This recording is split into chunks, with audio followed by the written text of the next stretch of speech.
Hola, buenas. Mi nombre es Miguel Maradiaga y soy del grupo número 7 de la sección 1703 de la clase de ecuaciones diferenciales impartida por el ingeniero Gilbert David Tejeda.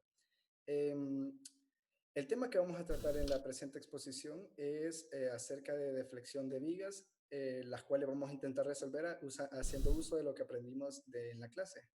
Em, las vigas tienen importancia porque son junto con las columnas, las bases que soportan la mayor parte de las estructuras hechas en el siglo XX en adelante.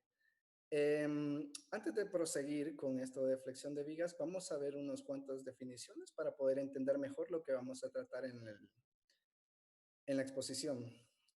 Antes que nada, vamos a ver lo que son las vigas. ¿Qué son las vigas? Son elementos estructurales hechos generalmente de hierro, madera o incluso concreto, diseñados para soportar cargas lineales, concentradas o uniformes en una sola dirección. ¿Qué es una deflexión? La deflexión se entiende por aquella deformación que sufre un elemento por el efecto de fuerzas internas o incluso externas, por ejemplo, su propio peso una fuerza, por ejemplo, pesos que pongamos encima de la estructura que estemos usando. En este caso, nosotros vamos a estudiar vigas.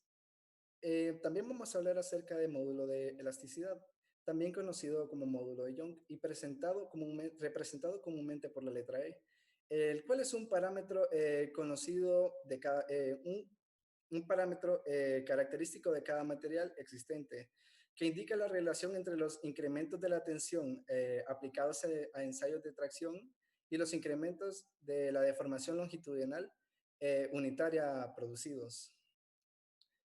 También vamos a hablar acerca de inercia. ¿Qué es la inercia? La inercia es la tendencia a permanecer o a continuar moviéndose en una línea recta a una misma velocidad de un cuerpo determinado.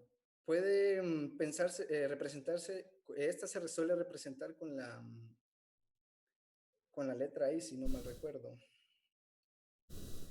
También vamos a hablar acerca del momento de inercia. Este está vinculado a cómo se distribuye la masa del cuerpo con respecto a un determinado eje de rotación. También vamos a tratar acerca de rigidez flectante. ¿Qué es la rigidez flectante?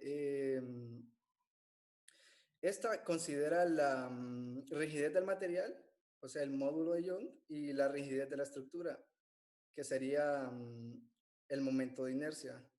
Y es la multiplicación de estos. Se representa por el I, que sería la letra que representa el momento de inercia. Como objetivo, nosotros vamos a tratar de comprender cómo las ecuaciones diferenciales nos ayudan a realizar esta deflexión de vigas. También queremos resolver el problema planteado que nosotros hemos buscado y trataremos de resolverlo haciendo el uso de las ecuaciones diferenciales. También queremos conocer las ventajas acerca de las ventajas que ofrece hacer el uso de las ecuaciones diferenciales, o mejor dicho, los temas de ecuaciones diferenciales. Y también enfatizar en la importancia de las matemáticas y sus aplicaciones, en este caso, a la ingeniería.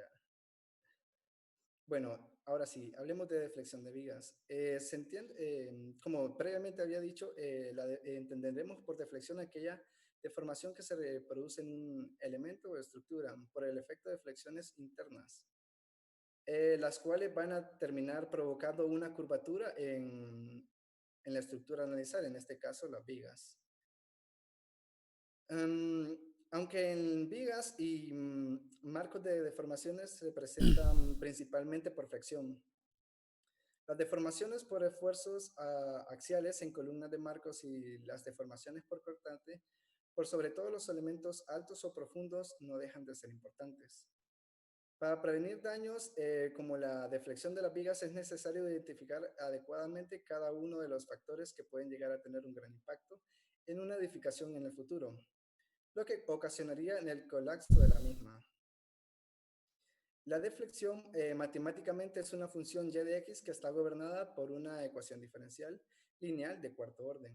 Ahora vamos a hablar de los tipos de métodos que podemos usar para el cálculo de las deflexiones de viga. Existen dos tipos de métodos. Los métodos geométricos en los que aplicamos directa de ecuaciones de equilibrio, ecuaciones de compatibilidad y leyes constituidas del material elástico lineal. Tenemos los métodos de energía. En estos métodos las ecuaciones de equilibrio o de compatibilidad se reemplazan por un principio de energía y se combinan con las leyes constitutivas del material. Bueno, en la primera imagen aquí podemos ver una viga simplemente apoyada en su estado natural, digamos, en su estado de reposo antes de que se le aplique la fuerza. Ya en la segunda imagen vemos cómo la fuerza afecta a la viga, provocando una curvatura en la misma. Y ahora lo voy a dejar con mi compañero Choc, que Choc le va a hablar un poco acerca de la importancia de calcular la deflexión de las vigas. Tenemos dos propósitos para determinar la deflexión en las vigas, y esto es realmente muy importante. Uno de ellos es resolver la indeterminación estática por carga flectante, y el segundo de ellos es diseñar vigas según el criterio de rigidez. Esto es muy importante, realmente hay una importancia bastante grande en poder diseñar vigas que sean resistentes. O sea, es importante que sepamos el criterio de rigidez que tiene una viga.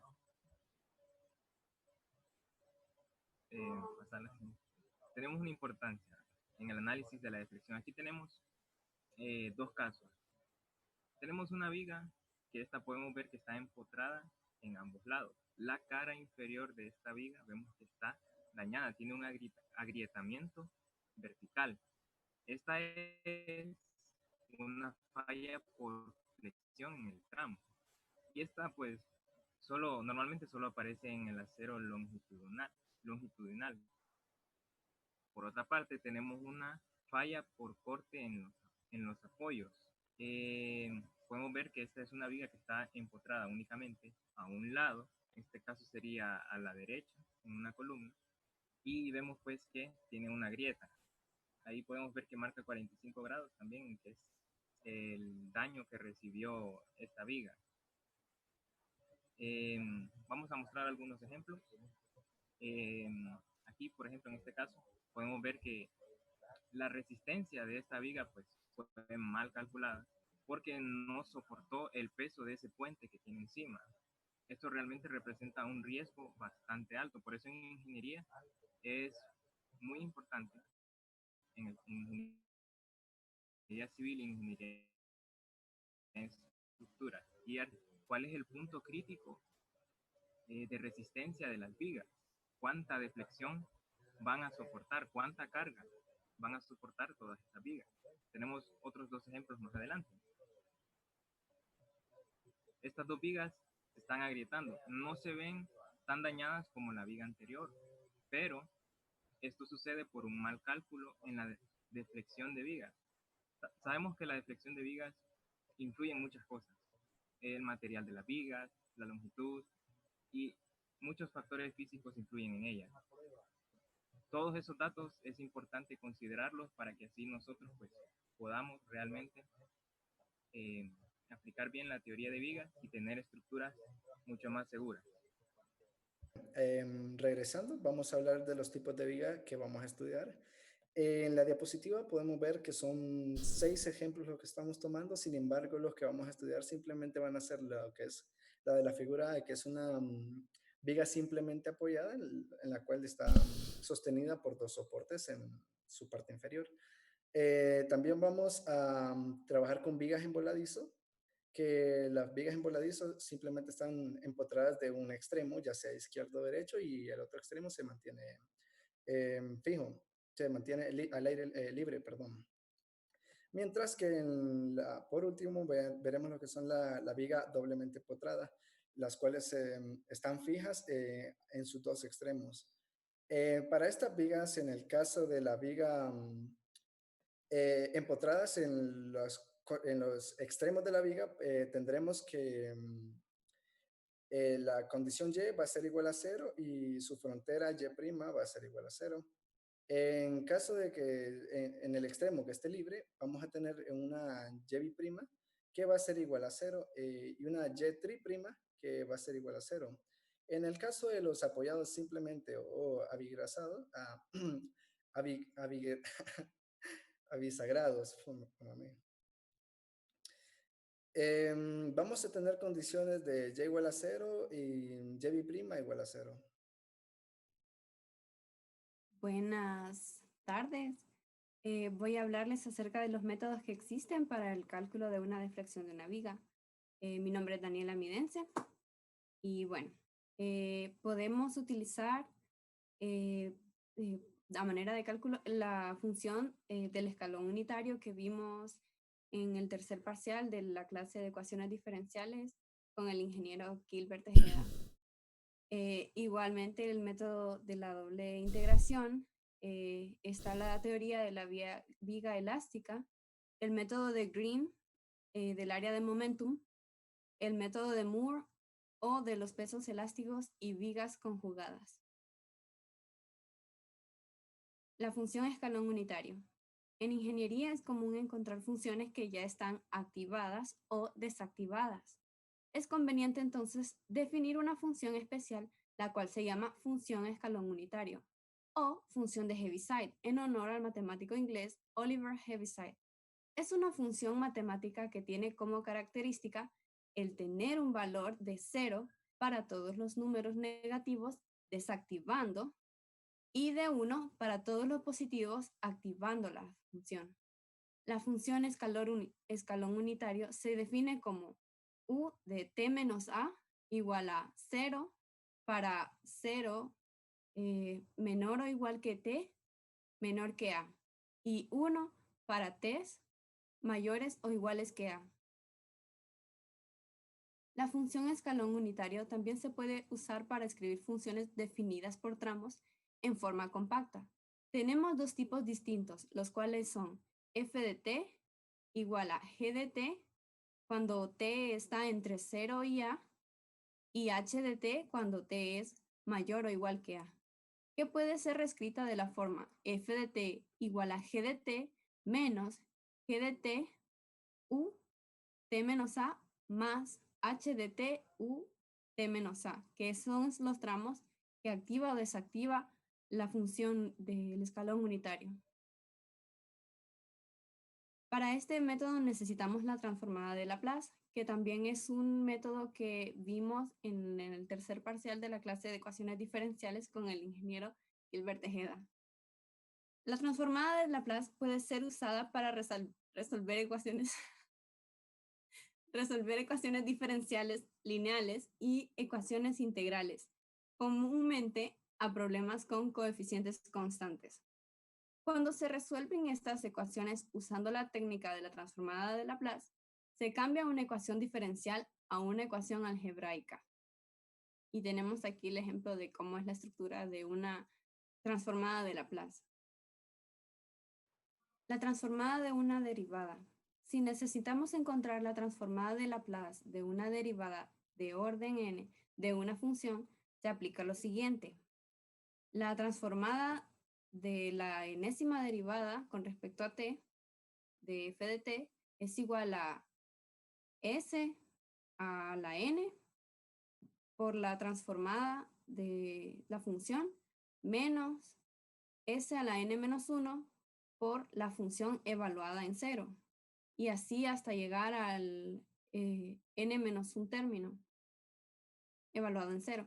Entonces, para realizar este problema que vamos a plantear a continuación, utilizaremos esta ecuación, la cual está dada nos proporcionó el profesor Gilbert en la plataforma virtual, donde m es el momento de flexión y w de x es la unidad, es la carga por unidad de longitud.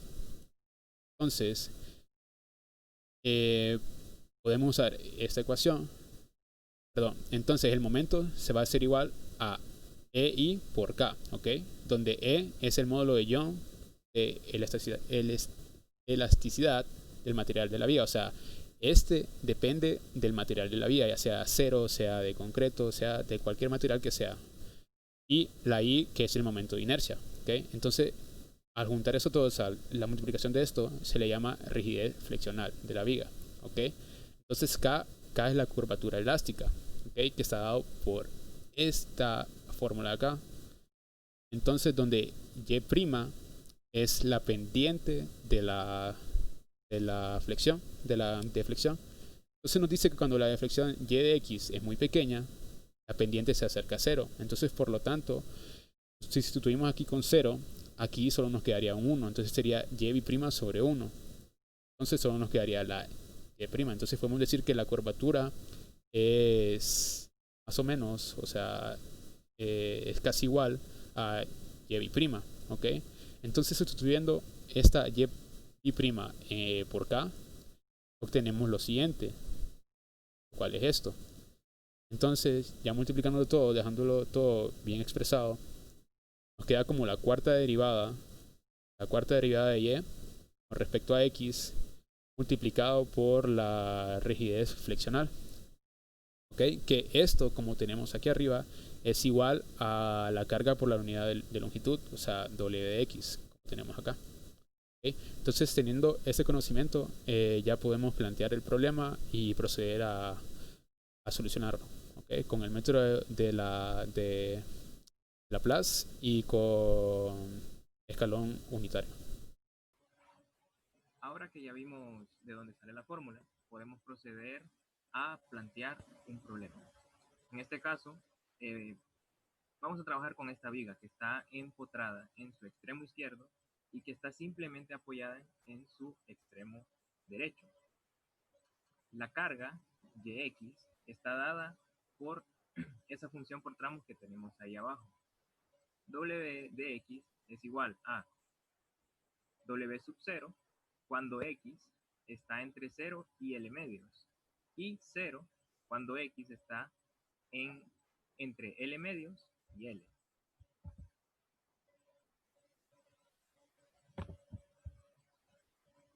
Bien, vamos a empezar a resolver el problema. Para empezar necesitamos llevarlo a su forma compacta. Para llevarlo a su forma compacta, pues lo vamos a dejar de la siguiente manera. Hicimos ahí un pequeño cambio. Extrajimos el W sub 0, pero es necesario que la segunda parte de la función siga siendo 0. Por eso es que tenemos ese menos W sub 0 que acompaña a la segunda parte del Wx. Hicimos ese pequeño arreglo ahí para que siempre siguiera siendo 0. La segunda parte de la función a tramos es la que se multiplica por la función del escalón unitario y nos da como resultado lo siguiente. Tenemos el W sub 0 menos W sub 0 por el escalón unitario. Ahí lo podemos ver que es U de X menos L medios. Ese es nuestro escalón que extrajimos de la función por tramos que tenemos ahí. Debido a las características de esta viga, que es empotrada en un lado y es simplemente apoyada en el otro, estas son nuestras condiciones iniciales, donde Y sub 0 es igual a 0 y esta es la deflexión de la viga que nosotros estamos queriendo calcular.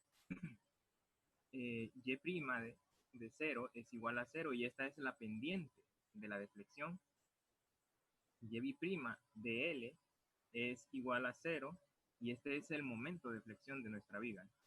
Y Y a la tercera derivada de L es igual a 0 y esta es la fuerza cortante. Entonces, vamos a igualar el W de X a la ecuación diferencial de cuarto orden que satisface a la deflexión de la viga, que es la que tenemos ahí. Podemos ver que es EI por Y a la cuarta derivada igual a el W sub 0 que extrajimos anteriormente. Ahora vamos a aplicar la transformada de Laplace a esta ecuación que tenemos. Aplicamos la transformada a ambos lados porque sabemos que siempre tiene que mantenerse la igualdad. Entonces, la primera parte de la ecuación nos va a quedar de esta manera. Tenemos el EI que estaba multiplicando a nuestra cuarta derivada y la transformada de Laplace hizo todo ese arreglo que podemos ver ahí, donde tenemos S a la 4 por YS menos S al cubo por y evaluada en 0 menos s al cuadrado por la primera derivada de y evaluada en 0 menos s por la segunda derivada de y evaluada en 0 y menos la tercera derivada de y evaluada en 0. Esa es la primera parte de nuestra ecuación. Vamos a proceder a ir al otro lado. La segunda parte de la ecuación nos queda de la siguiente forma. Sacamos el w sub 0 y la transformada de Laplace se va a aplicar a los dos términos que tenemos ahí. Aplicamos la propiedad, aquí se aplicó la propiedad de linealidad. Y ya una vez que resolvemos para Laplace, tenemos la ecuación que tenemos ahí abajo. Entonces, vamos a aplicar nuestras condiciones iniciales. Recordemos que y evaluado en 0 era 0, la primera derivada de y evaluada en 0 era 0, entonces, pues, únicamente nos van a quedar la segunda derivada de y evaluada en 0 y la tercera derivada de y evaluada en 0. Estas dos no desaparecen porque nuestras condiciones iniciales únicamente y la primera derivada de y eran las que se hacían 0, por eso a ellas las eliminamos de nuestra ecuación. Hacemos eso y nuestra C1 y C2 van a ser iguales a nuestra segunda derivada de y nuestra tercera derivada de y respectivamente. Sustituimos esos valores y procedemos a despejar para ys, porque sabemos que necesitamos saber quién es ys para posteriormente encontrar su valor. Como ya despejamos ys, entonces ya podemos aplicar la transformada inversa de Laplace para poder encontrar nuestro yx. Yx es la deflexión de la viga, es realmente el valor que ocupamos, es lo que estamos buscando. Aplicamos la transformada inversa de Laplace y aplicamos la propiedad de linealidad al lado derecho de nuestra ecuación. Aquí abajo podemos ver individualmente resolvimos cada una de las transformadas inversas que se generaban cuando aplicamos la linealidad. Y ahí tenemos pues sus respectivos resultados. La Laplace inversa de S1 es igual a 1 sobre S al cubo. Nuestro valor de n es 2, por eso queda un 2 factorial, que es igual a 2. Y el resultado de esa primera parte es C1 entre 2 por x al cuadrado. La segunda sería la Laplace inversa de C2, 1 sobre S a la 4, n vale 3. 3 factorial es igual a 6, entonces nos queda C2 entre 6 por x al cubo. La tercera parte nos quedaría la Laplace inversa de 1 sobre S a la 5, n es igual a 4, 4 factorial es igual a 24, y por eso nos va a quedar 1 sobre 24 por x a la 4. Y en la última parte, debido a que tenemos ese e a la menos 2s, tenemos que aplicar el segundo teorema de la traslación. Aplicamos ese teorema, como pudimos verlo en clase, y al final, pues, después de simplificar un poco, nos queda negativo 1 entre 24 por x menos L medios.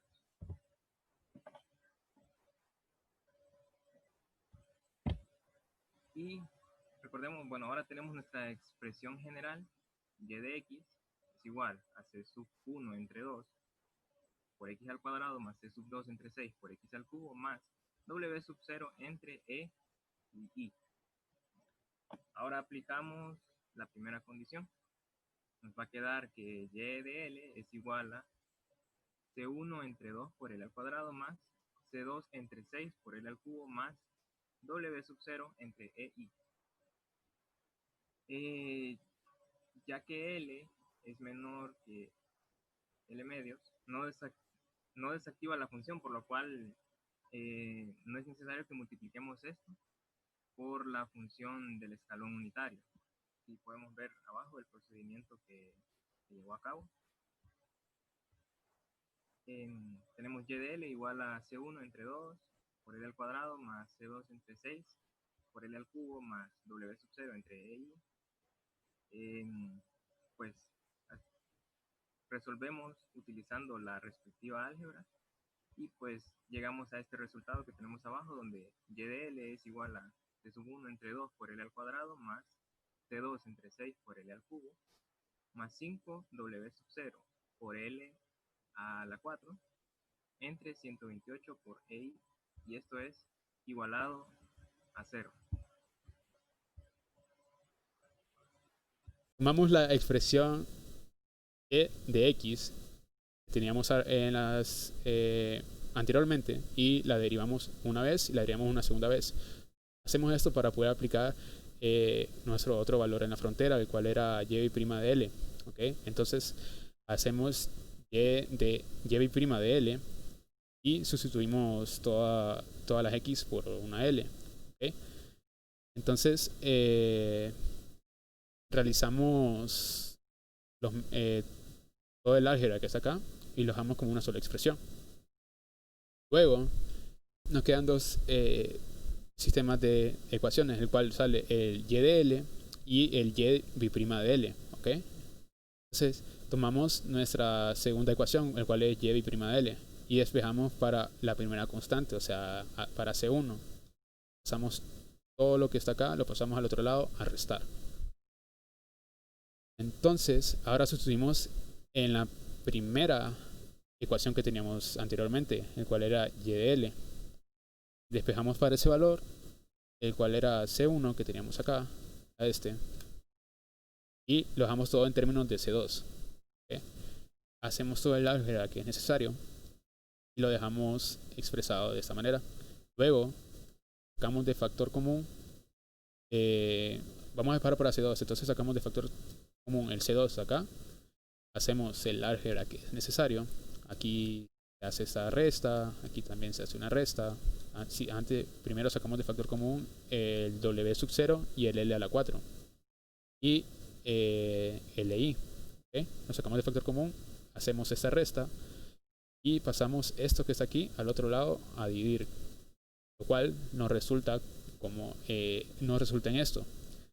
Pasamos este 3 a multiplicar arriba y cancelamos aquí las L que sean necesarias y nos queda al final que C2 es igual a menos 57 sobre 128 por W sub 0 por L sobre EI. ¿Okay? Entonces ahora tomamos ese valor de C2 y lo sustituimos otra vez en la primera ecuación que teníamos de Y sub L. ¿Okay? Solo que en este caso ahora despejamos para C1.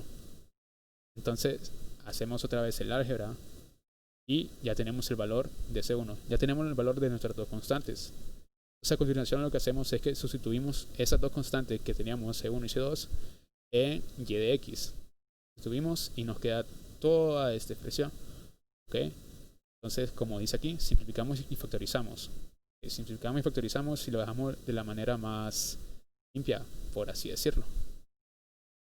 Luego, con estos dos datos que tenemos aquí, el cual W sub 0 es igual a 48 por ahí y nuestra inercia es igual a 1 kilogramo por metro cuadrado, sustituimos esos valores en y de x y nos resulta en la siguiente gráfica, el cual es una cóncava hacia arriba. ¿Okay? ¿Por qué es una cóncava hacia arriba? Bueno, esto es debido a que la fuerza que le estamos aplicando a esta viga era constante, o sea, era de manera rectangular. Entonces cuando se aplica de manera rectangular el momento a una viga, esa fuerza se aplica justo en el centro. En este caso era L medios, ¿verdad? Bueno, entonces por eso vemos esta deformación acá. Y en sus puntos que aquí estaba empotrado y aquí está solamente sostenido, ¿okay? Aquí lo que sucede es que como aquí y de x en las empotradas es igual a 0 y y' de x es igual a 0 porque no hay una deflexión, debido a que cuando una viga está empotrada, el momento que se le aplica se cancela con otro momento que está contrario, está de manera contraria. Y sucede lo mismo en la sostenida. Creo que aquí no hay,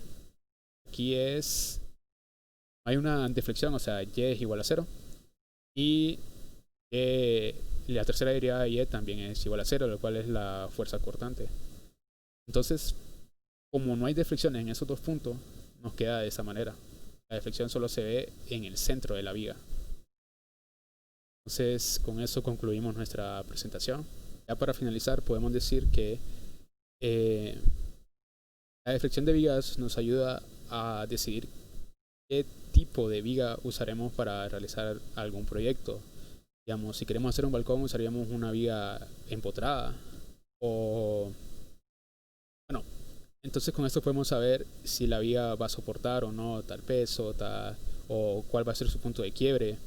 Entonces las ecuaciones diferenciales nos ayudan a encontrar cuál va a ser esa deflexión de esa viga. Nos facilita los cálculos y nos hace ver con más claridad. Y podemos concluir también que con todo lo que hemos visto en la clase se puede aplicar en esto y lo podemos calcular sencillamente.